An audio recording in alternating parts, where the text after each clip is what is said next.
जय शिवराय. विघ्नहर्ता गणेश उत्सव मंडळ नागनाथ नगर तालुका खानापूर जिल्हा सांगली हेतून आम्ही ह्या ठिकाणी एक संकल्प केला होता की आपण दरवर्षी महाराष्ट्रामध्ये गणेश उत्सव साजरा करतो.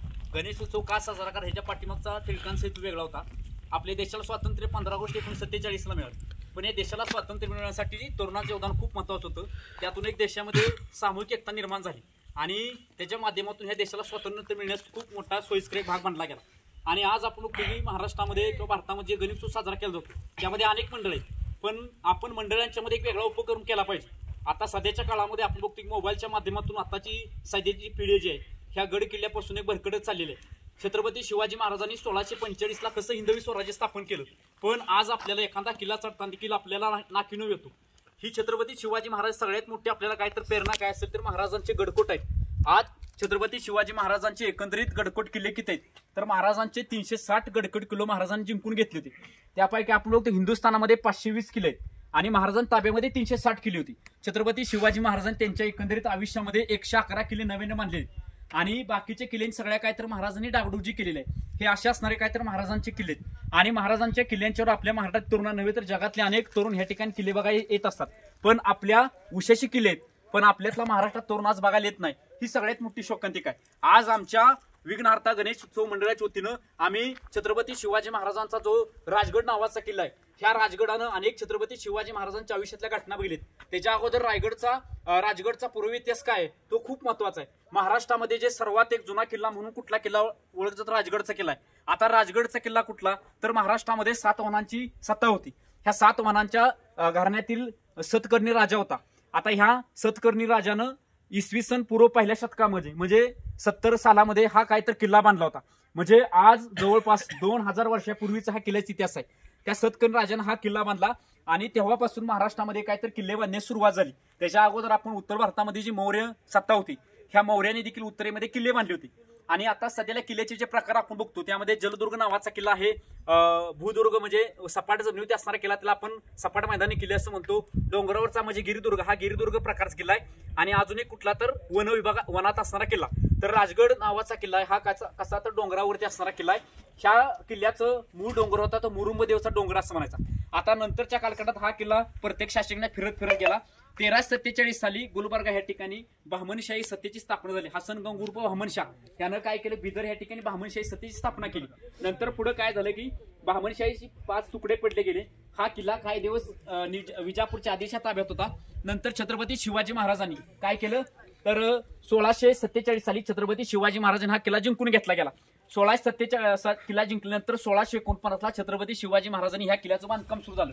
ह्या किल्ल्याचं एकंदरीत बांधकाम 1649 पासून ते 1663 पर्यंत या किल्ल्याचं बांधकाम चाललेलं आहे. आता ह्या किल्ल्याला छत्रपती शिवाजी महाराजांच्या आयुष्यातले खूप मोठे प्रसंग बघितले की ह्या ठिकाणचे महाराजांच्या आयुष्यातले जे प्रसंग असे काय घडलेत. या ठिकाणी रामराजांचा जन्म झाला. छत्रपती शिवाजी महाराजांचे कनिष्ठ चिरंजीव महाराणी सोयराबाईंचे चिरंजीव रामराजांचा जन्म ह्या किल्ल्यावर झालेला आहे. ह्या किल्ल्यावर झालेला आहे त्यांचा जन्म. दुसरी गोष्ट छत्रपती शिवाजी महाराजांच्या पहिल्या राणी होत्या सईबाई निंबाळकर जे फलटणचं निंबाळकर त्या निंबाळकर सईबाईंची या ठिकाणी समाधी आपल्याला बघायला मिळते. दुसरी गोष्ट आपण बघितली की छत्रपती शिवाजी महाराजांचे सगळे जे सुरुवातीचे प्रसंग आहेत ते इथून घडले.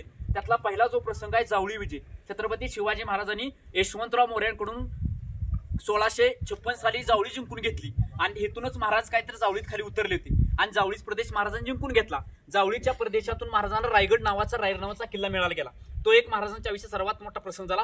दुसरा छत्रपती शिवाजी महाराजांच्या आयुष्यातला प्रसंग काय तर अफजल खानाच्या वधाचा प्रसंग असेल. त्याच्या अगोदर 5 सप्टेंबर 1659 साली पदराणी ह्या ठिकाणी सईबाईंचं निधन झालं गेलं. छत्रपती शिवाजी महाराजांच्या आयुष्यातलं छत्रपती संभाजी महाराज एक पोरके बनले गेले. त्यावेळी छत्रपती शंभूराजांचं वय फक्त 18 महिन्याचे असणारे छत्रपती शंभूराजे होते. शंभूराजांना पोरकत्व स्वीकारावं लागलं. छत्रपती शिवाजी राजांची असणारी जी रक्ताच्या नात्यापेक्षा वेग आपण बघतोय बायकोच नातं काय असते ती काहीतरी एक पत्नी महाराजांना सोडून गेली. काय महाराजांना दुःख वाटलं असेल त्यावेळेस तो हा घटनाक्रम 5 सप्टेंबरचा आहे. आणि याच वेळेस विजापूरच्या दरबारातून त्याच्या अगोदर 1 महिना विडा उचललेला अफजल खान होता.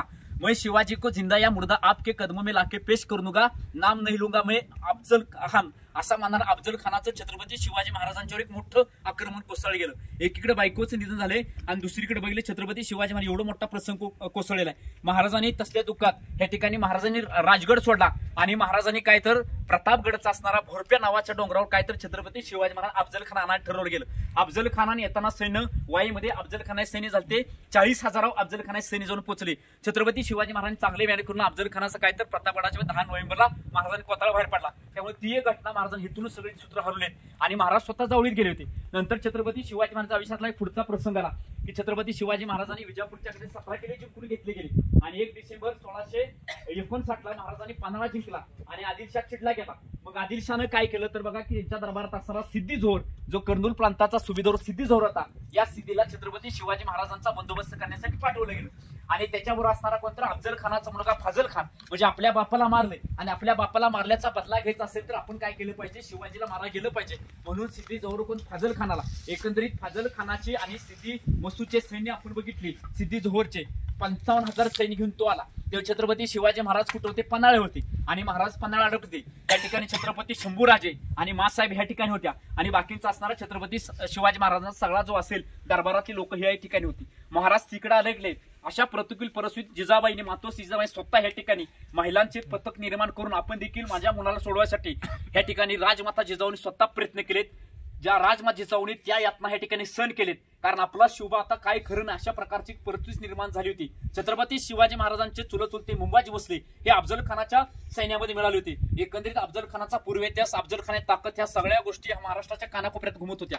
त्यामुळे आपलं काय खरं नाही की जिजाबाईनं वाटत होतं शिवराय पण कदाचित भेले असतील, पण महाराजांच्या अंगामध्ये एक असणारी ऊर्जा होती. महाराजांना तुळजाभवानी दर्शन दिलं होतं. ज्यावेळेस खानानं तुळजाभवानीची मूर्ती पाडली, मूर्ती जात्यात घालून भरली, त्याच वेळेस महाराजांनी तुझ्या हाती काय तर अफजल खान मारू आणि महाराजांनी काय तर अफजल खानाचं पारिपत्य केलं. नंतर महाराजांनी काय केलं की पन्हाळा महाराज सुटले गेले आणि ह्या सगळ्या ह्या केल्यानं महाराजांच्या आयुष्यातल्या खूप मोठे प्रसंग आले. त्याच वेळेस महाराष्ट्रावर 2 आक्रमण आली होती. एक दुसरं सिद्धी जोहरनं पन्हाळा वेढा घातला, महाराज तिकडे लागले आणि औरंगजेबाचा मामा कोण शाहिस्ते खान, हा शाहिस्ते खान पण 1659 ला महाराष्ट्रात पुण्यात येऊन राहिला होता. शाहिस्ते खानानं पुणे आसपास सगळा भाग जाळून बेचारा करून टाकला होता. त्यावेळी छत्रपती शिवाजी महाराजांना पाळण्यावर सुटका करणं गरजेचं होतं आणि महाराजांनी सुटका केली आणि महाराज राजगड आले आणि महाराजांनी राजगडून काय तर शाहिस्ते खानाच्या बोट छटायचा महाराजांनी प्लॅन आखला गेला.